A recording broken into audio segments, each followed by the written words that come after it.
más que nada porque, bueno, yo cuando era estudiante no estaban esos integrales, entonces creo que va a estar bueno. Vamos a encarar el lunes dolor torácico y vamos a ir armándolo de a poquito para que sea productivo. Y Oscar es un genio, así que lo van a saber aprovechar. Bueno, voy a dar la charla, yo a las 7 tengo que cortar porque me entro de guardia de Eva Perón, así que la idea es que yo les dé la charla y después se sacan todas las dudas. Vamos a presentar, presentar, presentar. Bueno, ahí se ve bien, ¿estamos bien?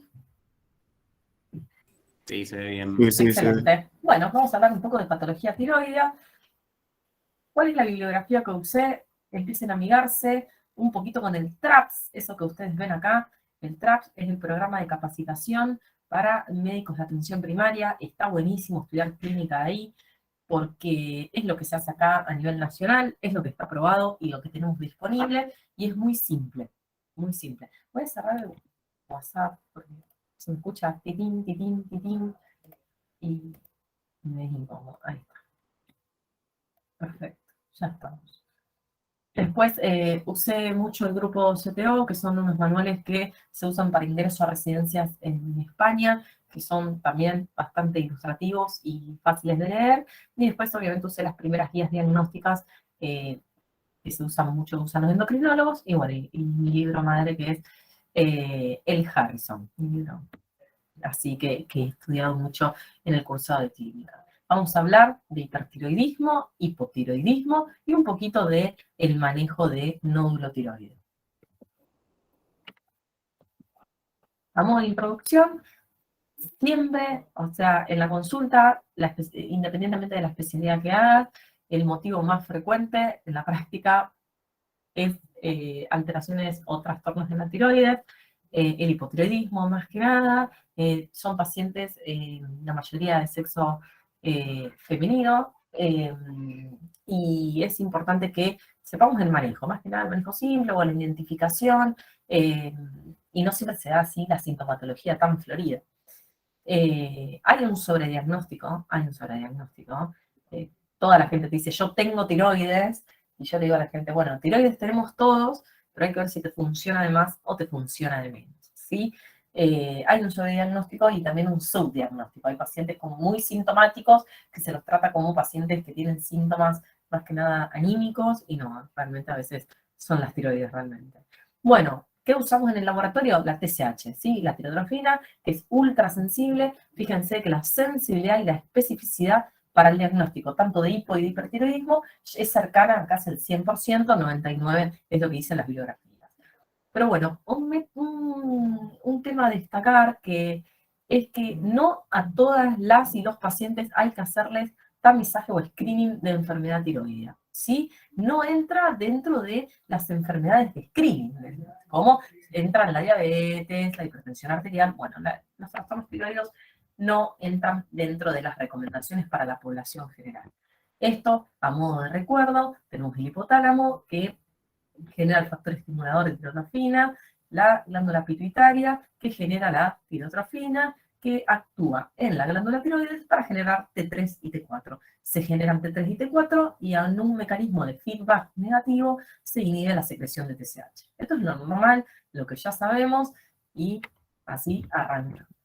¿Cuáles son los estudios complementarios que voy a necesitar como médico para diagnosticar estos trastornos? La TSH, la T4 libre, los anticuerpos, para buscar las causas que vamos a hablar un poco, como antiperoxidasa, antitiroglobulina y el antirreceptor de TSH y la tiroglobulina en sí. Después tenemos la ecografía es un método complementario que nos permite ver bien, más que nada, si hay nódulos, la forma de tiroides, si está aumentada de tamaño, disminuida de tamaño, y si le agregamos el Doppler, a los nódulos podemos ver la vascularización.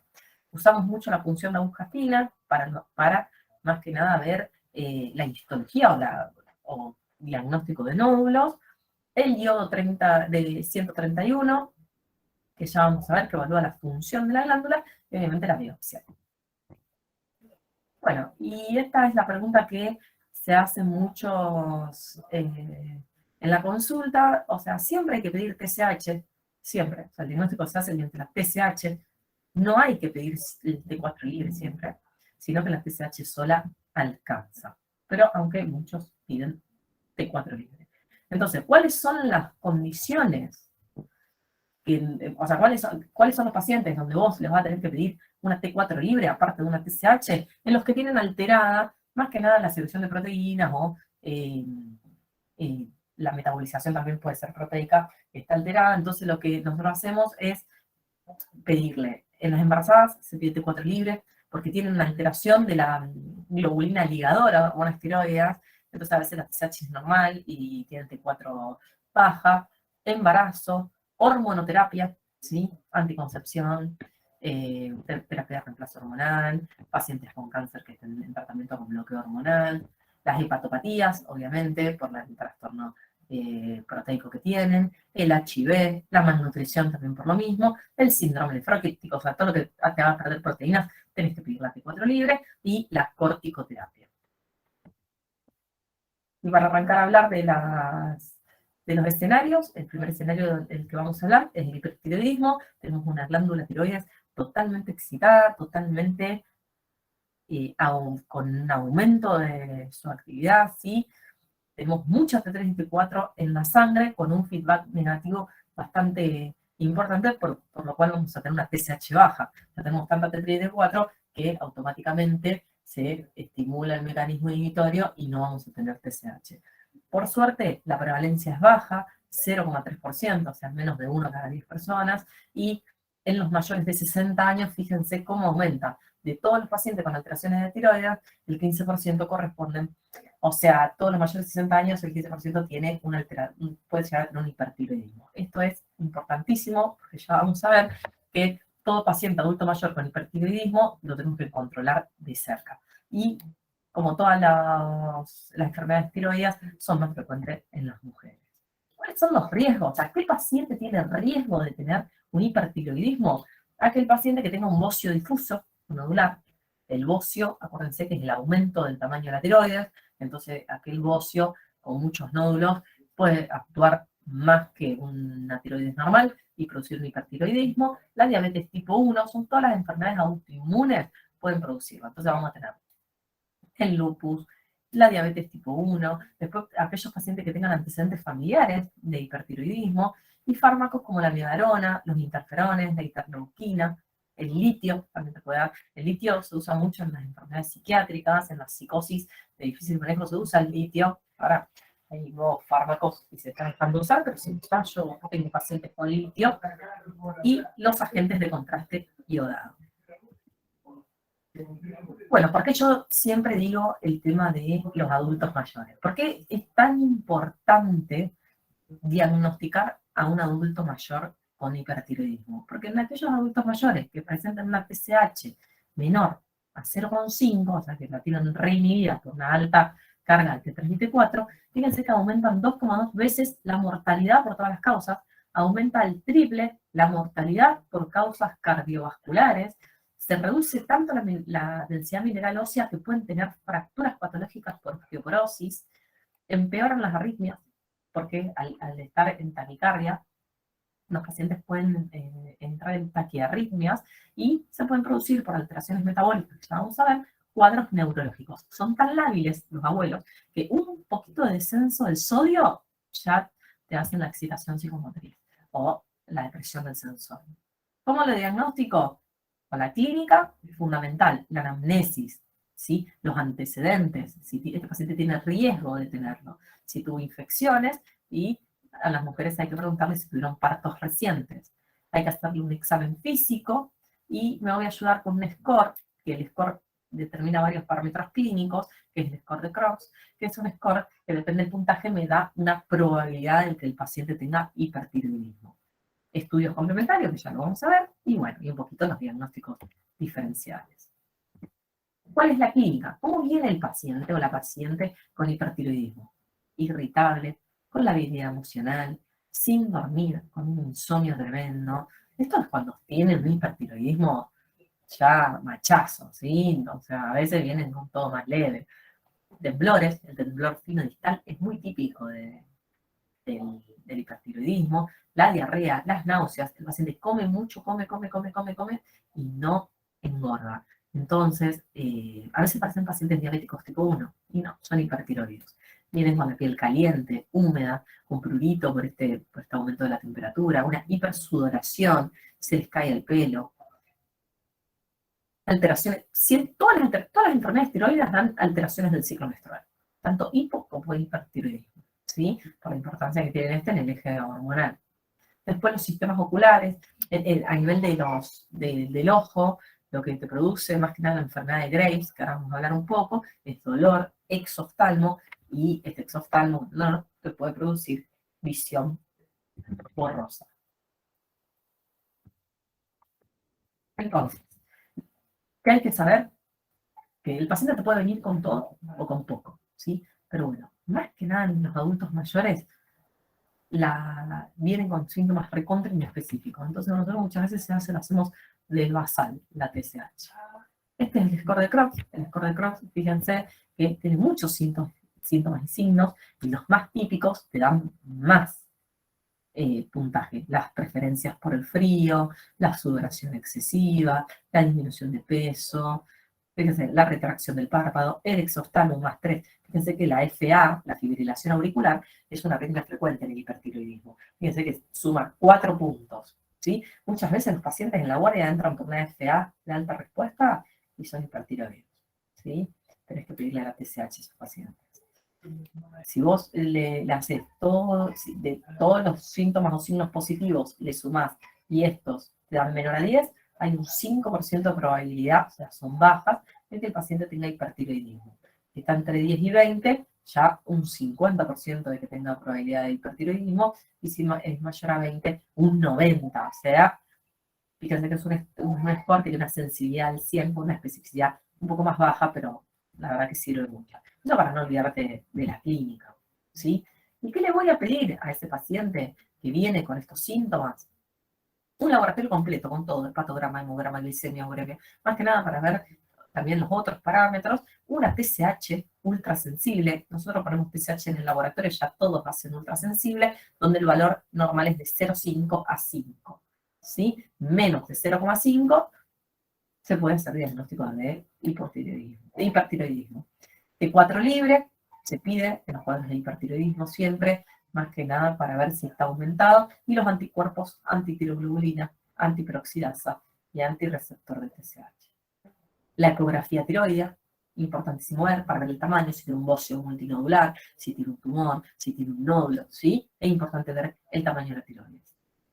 Y un electrocardiograma importantísimo en estos pacientes, no se olviden el electro para ver si no tiene una FA u otro tipo de taquiarritmia, ¿sí? El endocrinólogo les va a solicitar una captación de yodo radioactivo para ver si hay alguna parte de la tiroides, un nódulo, una parte donde esté hiperfuncionante. Por eso se lo dejamos al endocrinólogo, ¿sí? Entonces, nosotros sospechamos por los síntomas y todo lo que dije y los factores de riesgo, un hipertiroidismo, solicitamos la TSH ultrasensible. La TSH es normal, buscamos otra causa. El paciente está eutiroide. Ahora, es baja, menor a 0,5, solicitamos una T4 libre. ¿Sí? Si la T4 libre es alta, diagnosticamos el hipertiroidismo. Si la T4 libre es normal, ya tenemos que empezar a buscar otra causa. Eso ya se lo dejamos al especialista, así como dice el libro. ¿Sí? Bueno, ¿cuál es la principal causa de hipertiroidismo? La enfermedad de Graves. La enfermedad de Graves es la causa más frecuente, que ahora vamos a desarrollar un poco. También tenemos el bocio tóxico multinodular, son pacientes ancianos con síntomas atípicos, ¿sí? Y se trata con yodo. Es un bocio con muchos nódulos hiperfuncionantes. El adenoma tóxico es un adenoma en la tiroides que genera mucho T4, TSA. Genera mucho T4, ¿sí? Y T3. Eso se opera o se pone yodo para que se extinga, no sé, entre en apoptosis. La tiroiditis por posparto, la paciente hace una FA en el posparto o empieza con todos estos síntomas, entonces de revisar la tiroides y le duele, la tiroides no de tamaño, tiene adenopatía, y eso hace que sea hiperfuncional. La tiroiditis subaguda, que es más o menos parecido, ¿sí? O sea, en otros pacientes.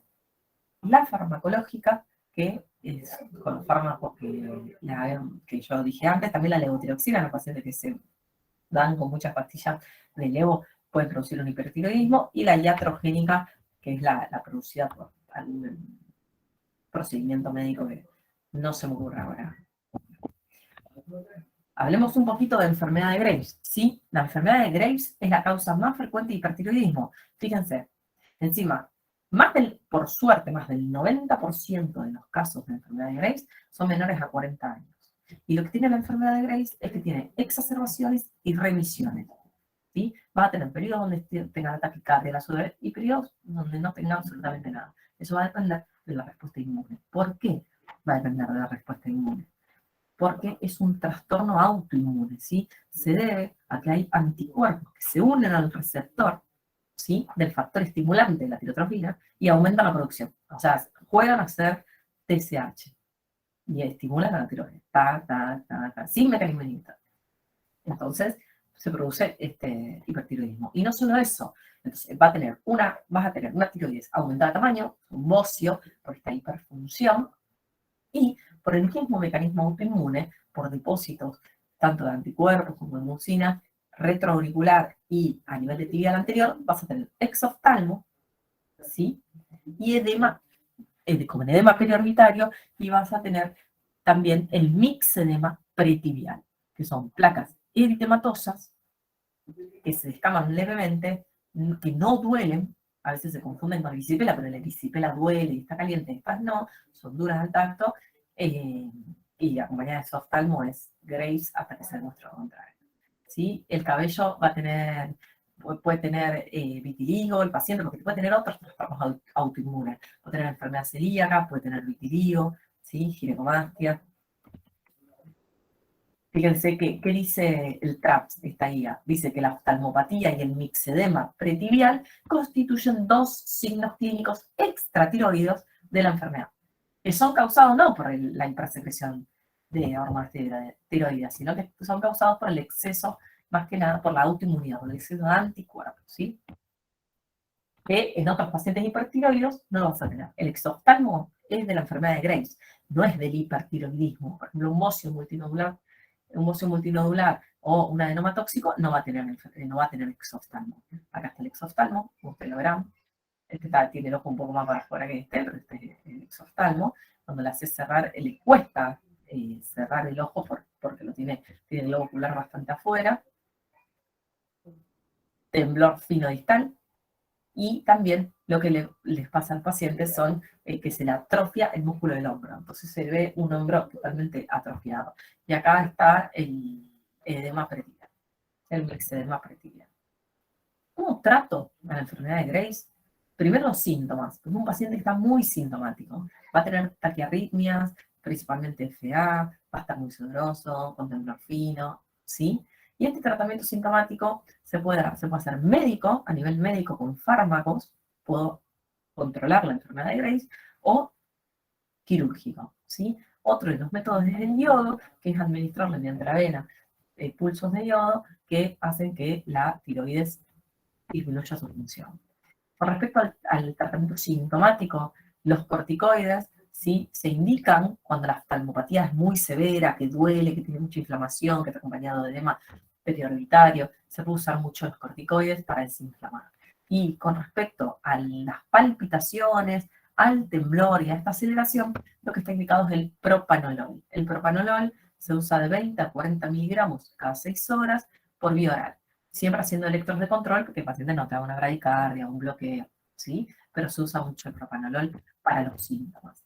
Y con respecto al tratamiento médico, el tratamiento farmacológico para inhibir esta hiperproducción tiroidea, usamos lo que se llama el metimazol, ¿sí? El metimazol es un inhibidor tiroideo que se empieza de 10 a 30 miligramos por día, haces una dosis inicial como de carga y después lo mantenés con 5 a 10 miligramos. La ventaja del tratamiento médico es que el paciente conserva la glándula, que no va a quirófano y que con una pastilla dentro de todo lo controla, pero las desventajas son las toxicidades, ¿sí? Es tóxico el metimazol y causa bastante toxicidad patológica y tiene en alta tasa de recurrencia. El paciente controla 2 meses, 3 meses y después recurre. Nosotros lo que hacíamos era darle metimazol al paciente hasta la cirugía, para controlar por lo menos este hipertiroidismo. ¿sí? Y encima no lo puedes dar por menos de 6 meses, porque a veces no hace efecto tan rápido, ¿sí? Al mes le pedís una TSH y lo vas controlando, cada 3 meses. Fíjense cuáles son todos los efectos adversos del metimazol. Te da prurito, artralgias, náuseas, sabor metálico que todos los pacientes nos refieren, te puede dar alteraciones en la piel, ¿sí? Te puede dar una hipertransaminasemia, te puede traer un hipotiroidismo y o sea, la más frecuente, la más infrecuente por suerte, pero la más grave, la que a uno más le preocupa es la agranulocitosis severa. El paciente pierda por completo los glóbulos blancos, ¿sí? Se presenta, por suerte, en poca gente, de 3 cada 100 pacientes, cada 1000 pacientes, ¿sí? El iodo 131, el iodo 131 se usa para aquellos que con el tratamiento con metimazol no responden. El yodo está indicado más que nada, es como lo que nosotros decimos una tiroidectomía funcional, ¿sí? Uno administra yodo para que la tiroides deje de funcionar, responde, tiene buena efectividad, responde casi el 90% de los pacientes, más tarde que la cirugía, ¿sí? Más tarde responden que la cirugía, pero bueno, por lo menos no lo ingresas a quirófano. Y está indicado en que en los pacientes que tienen muchos síntomas, que no responden al tratamiento médico, ¿sí? Y más que nada en los ancianos también. Menos las embarazadas. Acuérdense que las embarazadas, yo no, porque es categoría X de embarazo. Y la cirugía está indicada cuando tenemos síntomas compresivos, tiene un bocio tan grande que lo obstruye la vía aérea, o que le molesta, o que le duele, ¿sí? Cuando sospechas que hay un cáncer en esa tiroides, o los pacientes, o sea, vos para controlar los síntomas le tenés que dar propanolol y metimazol, ¿sí? Si el paciente con eso va, no puedes entrar a un paciente a quirófano para hacer una tiroidectomía si está sintomático, más que nada porque te puede hacer una taquiarritmia y se te puede ir en el quirófano. Y bueno, ¿qué pasa con el hipertiroidismo? ¿Cuál es la urgencia? ¿Cuál es el cuadro grave de hipertiroidismo? La tormenta tiroidea. Siempre me acuerdo cuando yo era R2, que era una de mis primeras guardias de R2, y mi jefe dijo, está anunciado tormenta. Y yo, pero hay sol afuera, no, me dice, la paciente de la 4 está anunciado tormenta. Y yo, no, estaba internada con ataque arritmia por un hipertiroidismo. Y a la noche hizo una tormenta tiroidea y es algo que no te lo olvidas nunca más. Es terrible, es una emergencia, es un evento con riesgo de vida, es una manifestación exagerada de los síntomas, se da porque hay un pico de esta secreción y se desencadena por infecciones, por cirugías, o sea, cualquier pico de estrés hace que el paciente empiece a generar cualquier cantidad de hormona tiroidea, un trauma, entonces entra en lo que se llama la tormenta tiroidea. Tienen fiebre más de 30, esta paciente tenía 42 de temperatura, no le bajaba con nada, encima andaba a agarrarla, ¿sabes cómo estaba? Taquicárdica, taquipnea, excitación psicomotriz, taquiarritmias, puedes tener una insuficiencia cardíaca por esta taquiarritmia, te puede dar un infarto, una cardiopatía isquémica por la taquiarritmia y alteraciones neurológicas por lo metabólico, hiponatremia, leucocitosis, hipercalcemia, ¿sí? El diagnóstico es clínico, o sea, el laboratorio te va a dar un hipertiroidismo, pero es fundamentalmente clínico, esta hipertermia es muy típica y el tratamiento se hace con metimazol, ¿sí?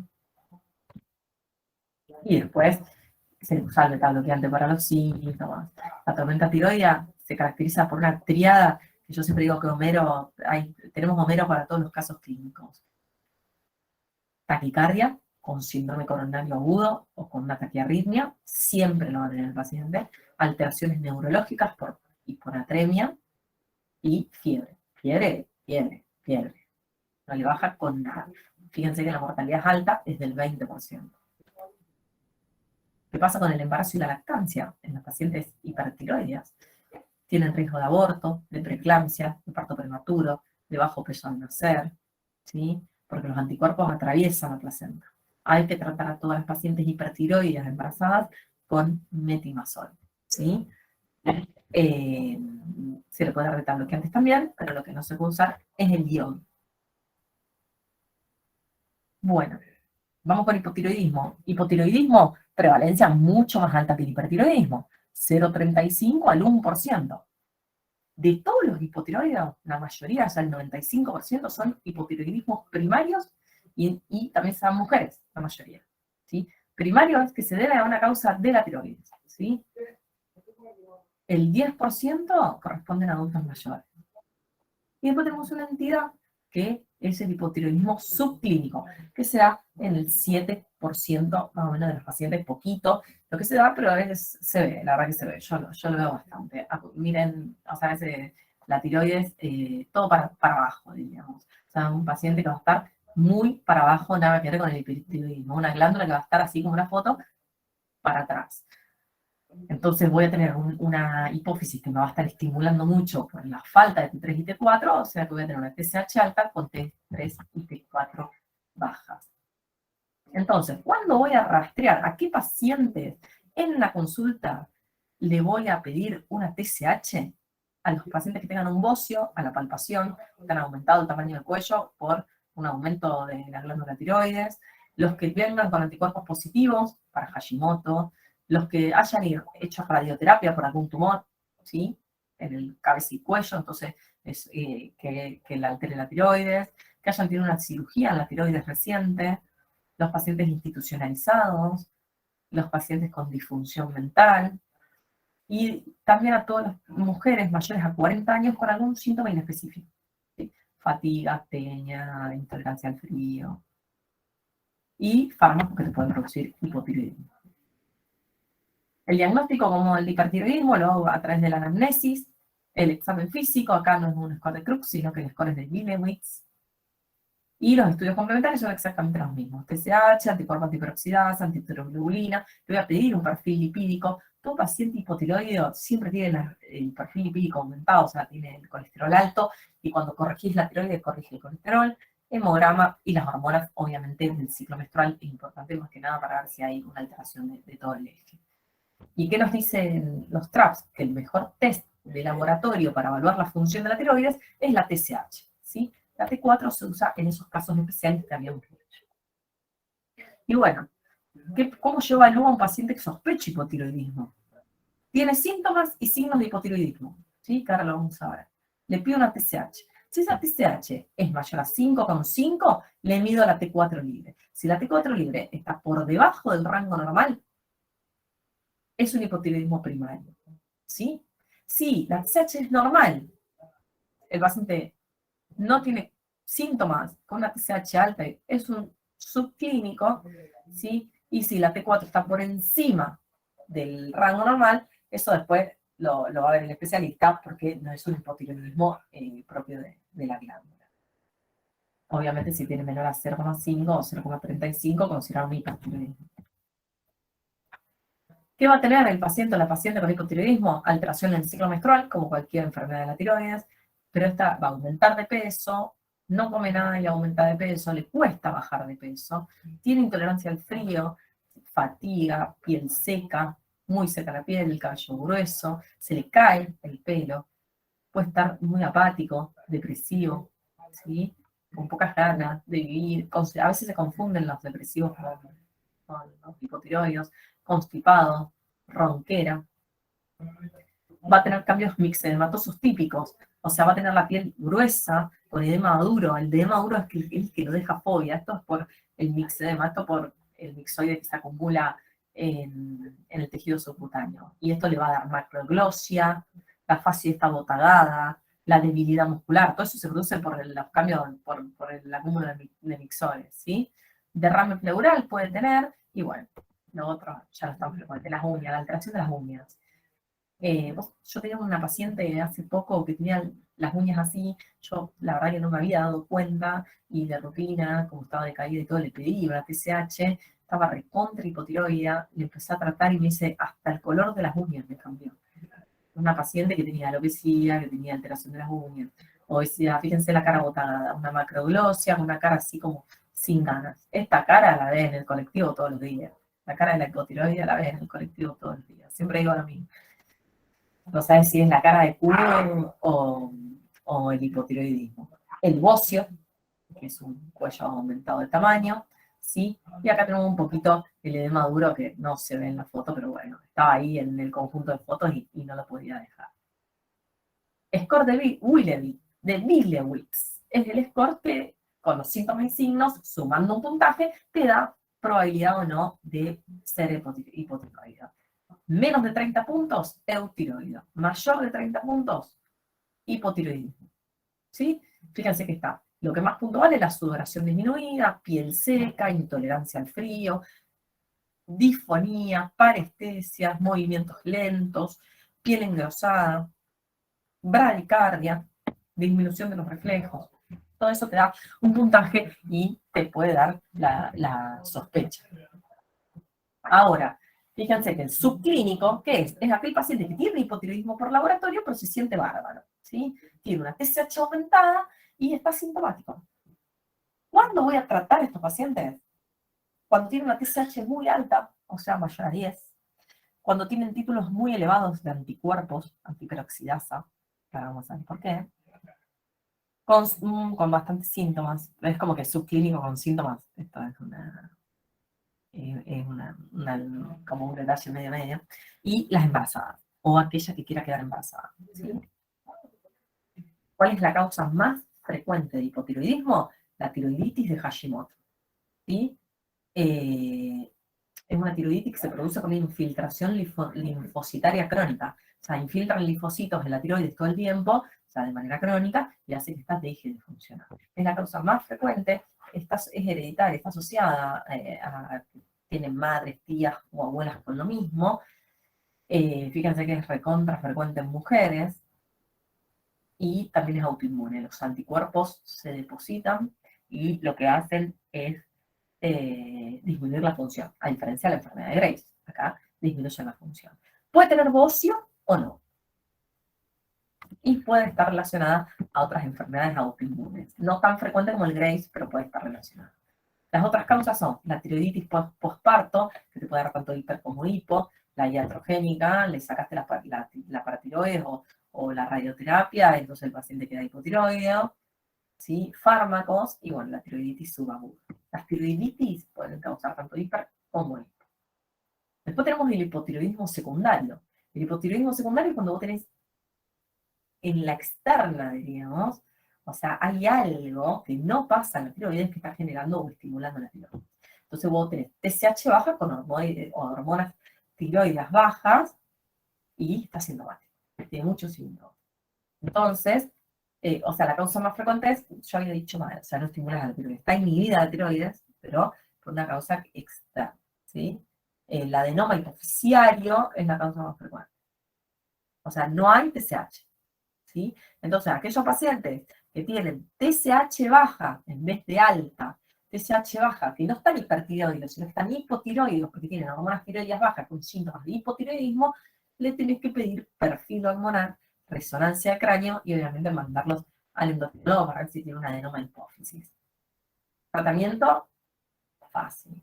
Tratamiento recontra frecuente. Van a conocer mucha gente que toma la levotiroxina, que es la T4. Se recomienda que se tome de 15 a 30 minutos antes de las comidas, en ayuno. No debe administrarse junto con hierro ni con hidróxido de aluminio porque disminuye la absorción.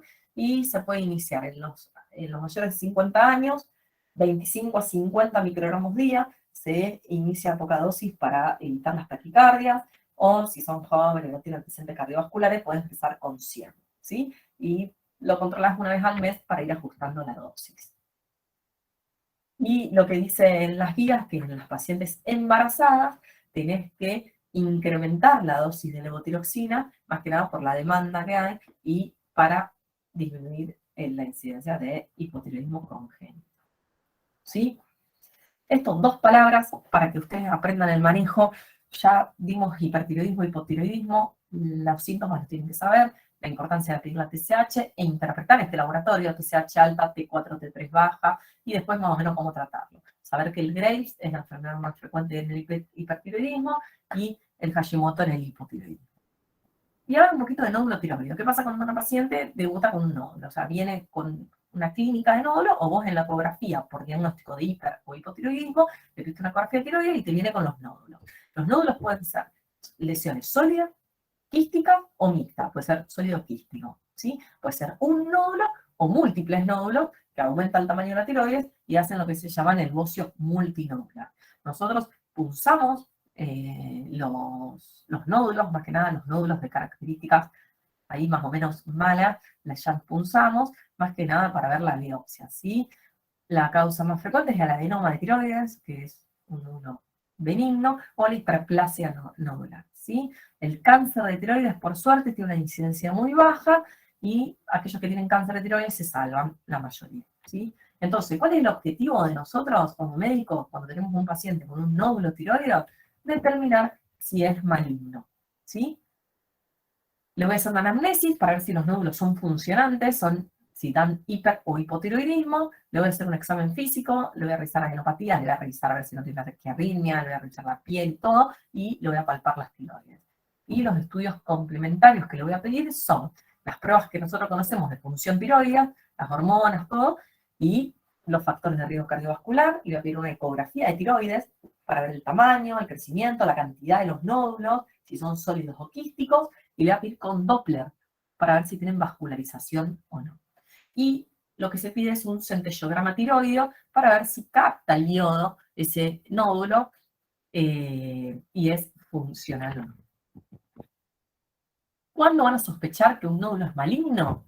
Cuando tiene microcalcificaciones, cuando tiene vascularización el nódulo central, cuando los bordes son irregulares, cuando tiene márgenes que infiltran, ¿sí? Son más altos que anchos, ¿sí? Y obviamente cuando tienen crecimiento rápido. A esto sí o sí lo tenés que biopsiar. Y la biopsia te puede decir que es benigno, maligno o gris. Un tumor que indiferenciado siempre te deja la duda. Dentro de los cánceres, esto para que sepan, podemos tener carcinoma papilar, folicular, medular, anaplásico. Eso, si usted estudia la histología de la tiroides, depende de la célula que abarca, va a tener determinada histología. Después tenemos el linfoma tiroideo, metástasis de otro tumor y el de las células de Hartl, ¿sí? El más frecuente es el papilar. Después es una pregunta de choice, ¿sí? Y bueno, estos son toda la gente que ha pasado por la guardia de Eva Perón. Siempre están todos y todas bienvenidos. Así que muchas gracias y espero que les haya servido. Es un tema simple, pero se toma mucho y está bueno. Si tienen alguna duda, tengo 5 minutos para responder porque me voy a la guardia. Una consulta, ¿hay remisión del hipotiroidismo? ¿Hay qué? ¿Disminución? Remisión O sea, ¿de hipertiroidismo? del hipo, Si se cura. ¿sí?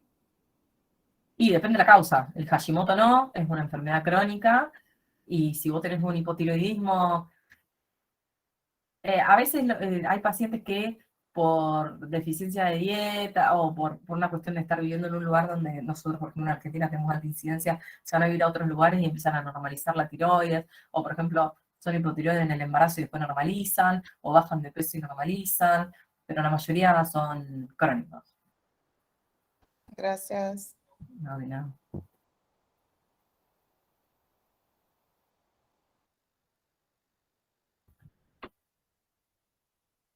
Yo les voy a dejar por donde mi mail para cualquier consulta. Igual si son alumnos o alumnas del cuarto y quinto, vamos a estar conectados por los seminarios integrales, que seguramente armemos un grupo de WhatsApp para evacuar todas las dudas. Y yo mandarles así casos clínicos para interpretar. Así que, no, y tiroides es como que te lo dan y decís, qué bueno, ya está, es esto y ya está, no es tan complejo. Pero está bueno hacer siempre un resumen. Gracias, Ingrid. Muchas gracias. Y bueno, y nos vemos el lunes para aquellos que vengan, ¿sí? Espero 2 segundos si hay alguna duda más.